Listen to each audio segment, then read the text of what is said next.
Corona से ठीक हो चुके मरीजों में एंटीबॉडी कितनी मात्रा में मौजूद है और कितने दिनों तक वायरस को रोकने में कामयाब रहेगी, इसे लेकर अभी भी साफ जानकारी नहीं है। जबकि कोरोना वैक्सीन लगने के बाद लोग कब तक कोरोना से सुरक्षित रह पाएंगे, इसका जवाब भी ठीक नहीं मिल पाया है।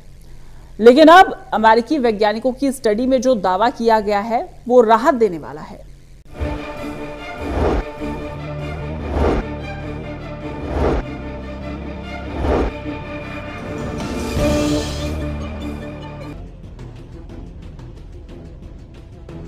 देश और दुनिया भर में कोरोना से जितने लोग संक्रमित हुए, उनमें से ज्यादातर मरीज घर पर ही रहकर ठीक हुए। कुछ लोगों को गंभीर लक्षण के कारण अस्पताल में भर्ती कराना पड़ा, लेकिन ज्यादातर मरीज कुछ दिनों में रिकवर होकर घर लौट चुके हैं। देश में कोरोना की पहली लहर के बाद दूसरी लहर भी आई। दूसरी लहर पहले के मुताबिक ज्यादा खतरनाक थी। दूसरी लहर में पहली लहर के मुकाबले ज्यादा लोग संक्रमित हुए। हालांकि दूसरी लहर के बीच ही वैक्सीनेशन का काम भी तेजी से चल रहा है। इसी बीच ये भी कहा जा रहा है कि कोरोना की दूसरी लहर अंतिम नहीं है, बल्कि तीसरी लहर आने की भी उम्मीद जताई जा रही है। इन सब के बीच कई ऐसे सवाल हैं जो लोगों के मन में उठ रहे हैं, जैसे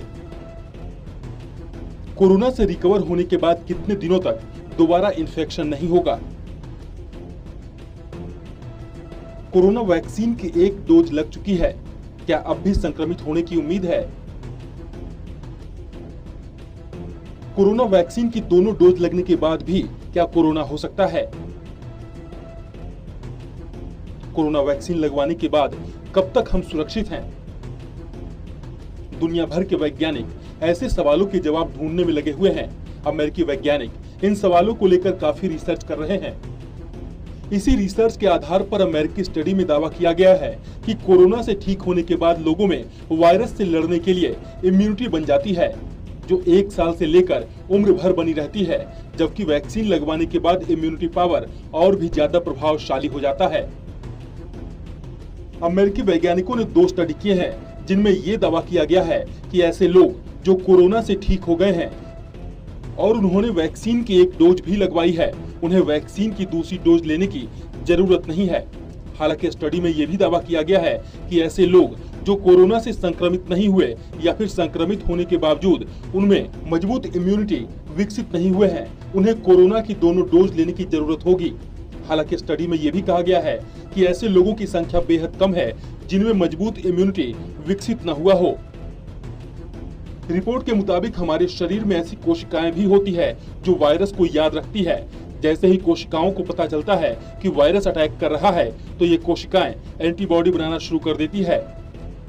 ये कोशिकाएं बोन मैरो यानी हड्डियों के भीतर स्पंज जैसे टिश्यू में बनी रहती है।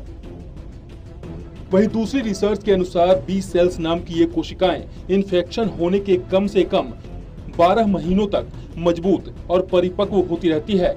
वैज्ञानिकों के अनुसार कोरोना के इन्फेक्शन या वैक्सीनेशन से पैदा होने वाली इम्यूनिटी लंबे समय तक बनी रहती है। रिपोर्ट में दावा किया गया है कि कोरोना इन्फेक्शन के कारण पैदा हुए इम्यूनिटी और वैक्सीन लगवाने के बाद बी सेल्स इतने ताकतवर हो जाते हैं कि ये दूसरी डोज के बिना ही वायरस के नए वेरिएंट को भी नाकाम कर सकते हैं। कोरोना जिन लोगों को हुआ और उन्होंने वैक्सीन की पहली डोज भी लगवाई, उनमें जबरदस्त एंटीबॉडी होती है, क्योंकि ये एंटीबॉडी लगातार विकसित होते रहते हैं। उम्मीद जताई गई है कि ये एंटीबॉडी लंबे समय तक कायम रहेंगे।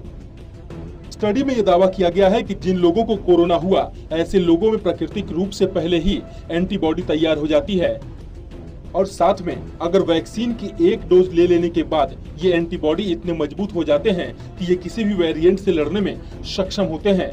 लेकिन अगर आपको कोरोना नहीं हुआ है, तो ऐसे हालात में आपको वैक्सीन की दोनों डोज लेनी होगी, तभी आपके अंदर मजबूत एंटीबॉडी तैयार होगा। एक स्टडी से पता चलता है कि एंटीबॉडी दशकों तक या फिर ये कह सकते हैं कि जीवन भर जीवित रहती है।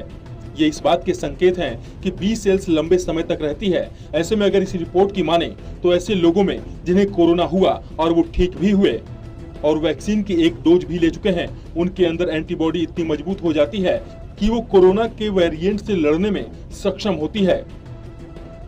ऐसे में जबकि कोरोना की दूसरी लहर देश भर में कहर बरपा रहा है, ये एक राहत देने वाली खबर है। वैसे भी इस वक्त देश में तेजी से वैक्सीनेशन का काम चल रहा है, लेकिन एक बात ये भी सच है कि जिस स्पीड से वैक्सीनेशन का काम चल रहा है, उसी स्पीड से अगर ये चलती रही तो देश के सभी लोगों को वैक्सीन लगवाने में करीब 3 साल का वक्त लग सकता है। ऐसे में इस स्टडी में जो दावा किया गया है, ये एक राहत देने वाली खबर है।